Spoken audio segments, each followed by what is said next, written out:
आपके दिल से निकली हुई बात है, आपका गहरा सपना है, तो इसको कभी कंप्रोमाइज मत करिए। And always write in bold letters कि मुझे ये काम करना है, मुझे इसको पाना है, मुझे इसको हासिल करके ही दम लेना है।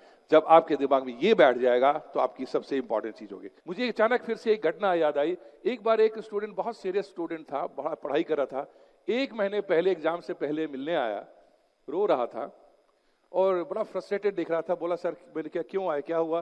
बोला सर मैं आपसे आखिरी बार मिलने आया हूँ। मैं घबरा गया कि आखिरी वक्त से क्या मतलब है तुम्हारा? तो बोला सर नहीं सर, मुझे आप गलत सोच रहे, सुसाइड नहीं करूंगा मैं, लेकिन सर मैं एक्चुअली एग्जाम छोड़ रहा हूं। मैंने कहा क्यों छोड़ रहे हो? कहते सर एक्चुअली मुझे पता चल गया कि मैं आईएएस नहीं बन सकता। मैंने कहा कैसे पता चल गया तुमको? सपना देखा, भविष्यवाणी हुई, ज्योतिषी के पास गया, कैसे पता चला कि सपना कि तुम नहीं बनोगे? बोला सर ऐसा कुछ भी नहीं है, एक्चुअली क्या है कि मेरा एक बहुत जिगरी दोस्त है, वो भी साथ में बैठ के तैयारी कर रहा है। एक दिन उसने अचानक मुझे बोला कि तुम प्री मेंस तो पास हो जाओगे, इंटरव्यू नहीं कर पाओगे क्योंकि तुम्हारी शक्ल आईएएस जैसी नहीं है। कह रहा जिस दिन से उसने ये कहा है, रोज मैं आईने के सामने जाके खड़ा होता हूं और सोच रहा होता हूं कि मेरी शक्ल तो आईएएस जैसी है ही नहीं। तो मैं तो बेकार है पढ़ना, और 1 महीना हो गया ना तो मैं ढंग से खाना खाया हूं ना सोया हूं, और रोज ही सोचते रहता हूं मेरा तो होगा ही नहीं। तो अब मैं पढ़ ही नहीं सकता सर, मन ही नहीं कर रहा, तो मैं वापस जा रहा हूं। अब मैंने सोचा कि यदि मैं, अब ये चुनौती आ गई सक्सेस गुरु के पास कि मैं इसको क्या बोलूं। सोचा कि भाई नहीं, तुमको दोस्त गलत बोल रहा है, ऐसे नहीं बोलना चाहिए था, ऐसा करें। मैंने कहा नहीं, मैंने ऐसा कुछ नहीं कहा। मैंने अचानक पूछा अच्छा तुम बताओ तुम बनना क्या चाहते हो? बोला सर मैं आईपीएस बनना चाहता हूं।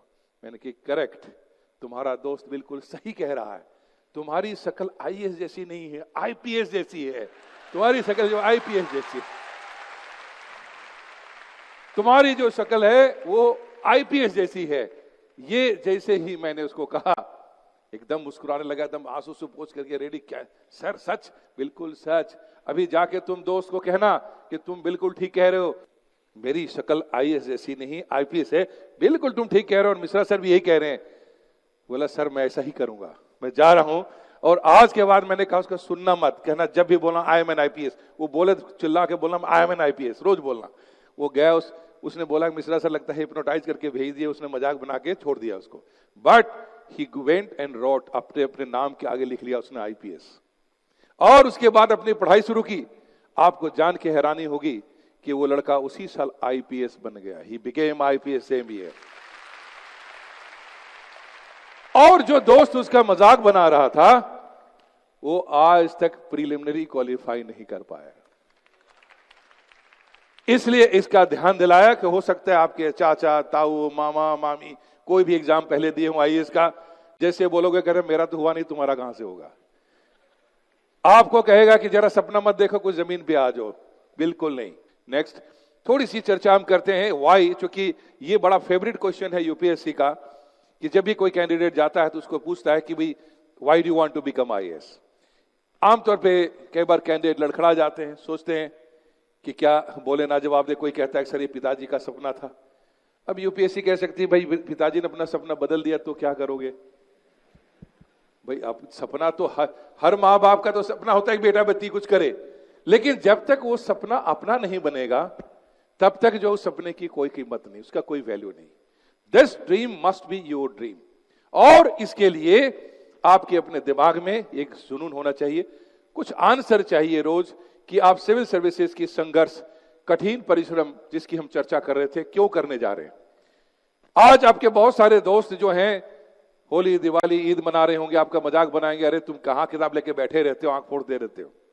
लेकिन जब आप वही कल एक दिन कहेंगे कि मुझे पक्का पता था कि तुम्हारा हो जाएगा, वही लोग आपको एक दिन कहेंगे कि जानता है, वही आपको एक दिन आपका विजिटिंग कार्ड लोग को दिखाई देगा कि ये मेरे साथ थोड़ा नालायक था लेकिन निकल गया, पता नहीं किस्मत अच्छा होगा।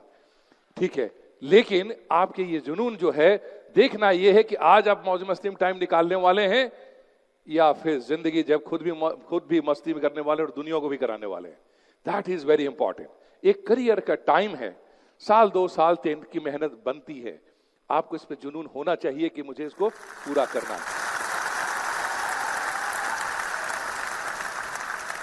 एक चीज को 4 बार पढ़ना ज्यादा समझदारी है, 4 किताबें एक बार पढ़ के कंफ्यूज करने का कोई मीनिंग नहीं।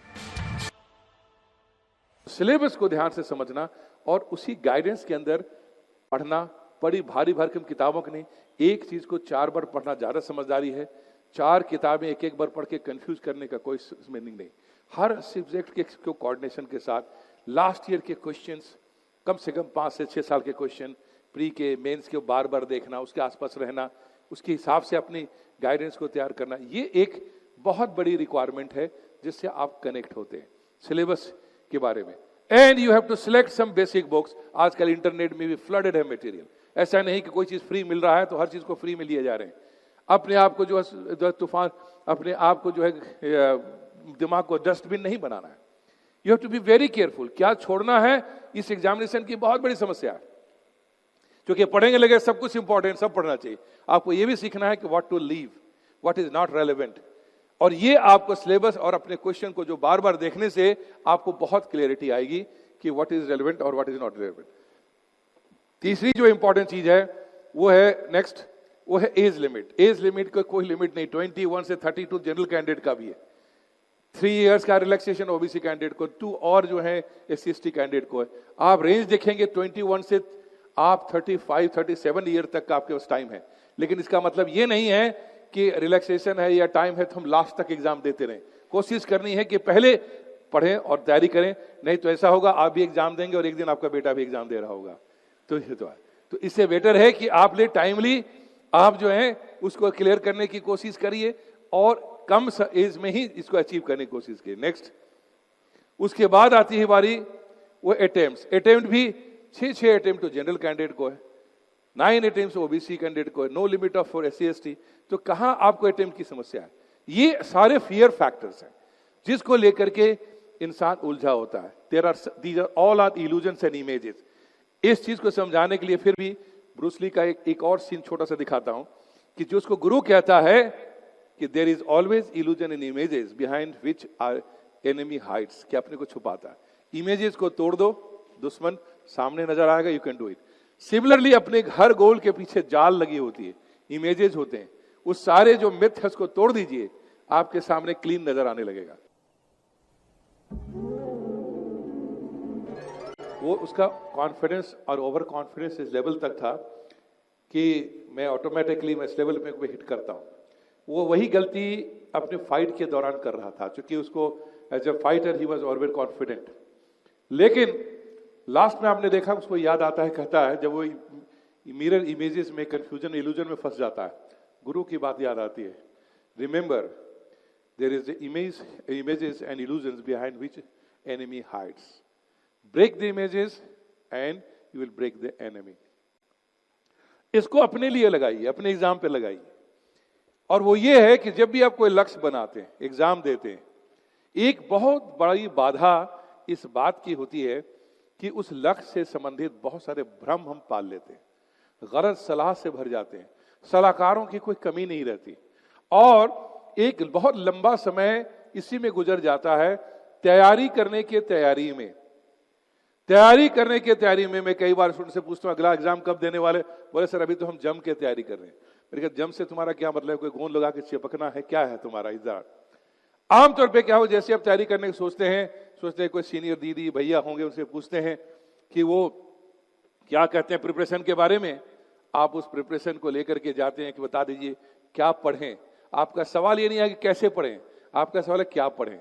और यदि वो भैया दीदी उन्होंने रिसर्च कर रखा है बुक्स को इकट्ठे करने में, बोले आज कोई शिष्ट तो मिला, बोले लिखो। अब किताब का नाम लिखना शुरू किए, पॉलिटी में ये पढ़ना, ज्योग्राफी में पढ़ना, हिस्ट्री में ये पढ़ना, लंबा सा लिस्ट बनता जाएगा। आप भी खुश होंगे, इनको इतना साल लगा जमा करने, मुझे तो 15 मिनट में मिलने वाला है, बहुत खुश हो जाएंगे। पर थोड़े देर के बाद आपका टेंशन बढ़ जाएगा कि यदि इतना पढ़ने के बाद इनका नहीं हुआ तो मेरा क्या होने वाला है। फिर ये भी मन में आएगा यदि इतना नहीं हुआ तो नहीं क्या होने वाला है। और दूसरी चीज है कि आखिर हुआ क्यों नहीं, कंफ्यूजन में फिर भी बुक स्टॉल में जाओगे, बुक सेलर के पास जाओगे, बुक सेलर को बोलोगे भैया ये किताब दे दो, मैं IAS बनना चाहता हूं और पहले अटेम्प्ट में टॉप करना चाहता हूं। अब बुक सेलर वो कहेगा कहां से ले आए तुम लिस्ट, जो है लो मैं दूसरा लिस्ट देता हूं, इस बार के जो टॉपर हैं उनका लिस्ट है, वो पढ़े तब टॉप किए। अब आप फंस गए, इतना मेहनत करके सीनियर से लेके आया और अब किताब दुकान वाला कह रहा है जो टॉपर है वो ये पढ़े थे। आप अपने पॉकेट चेक करोगे, कहे जो भी कोई बात नहीं भैया तुम दोनों दे दो। एक मोटरी जो है सीनियर जो दिया है उसके लिए और दूसरा मोटरी किताब का जो बुक सेलर बता रहा है, पता चला बहुत समय तक, कई महीने नहीं, कई बार कई कई साल स्टूडेंट को उसका नोट, इसका मटेरियल, उसका टॉपर, उसका कोचिंग का करते करते करते पूरी लाइब्रेरी अपने सजा ली।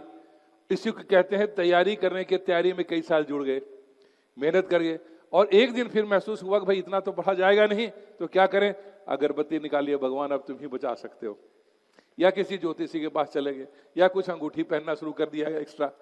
ये सारी चीजें इसलिए हो रही हैं क्योंकि इल्यूजन में पढ़ करके सही रास्ते ना चल के बेवजह के हम मेहनत के जाल में फंस गए। 30-32 साल का जो सफर है वो एक ऐसा सफर है जिसमें ये मनुष्य के जीवन में जो पोटेंशियल आपको दिया गया है, जो ब्रेन में ताकत दी गई है, उस ताकत को इस्तेमाल करने का एक बहुत बड़ा अवसर है। कैसा करियर है जो एक आपको अपॉर्चुनिटी देगा टू सर्व योर कंट्री।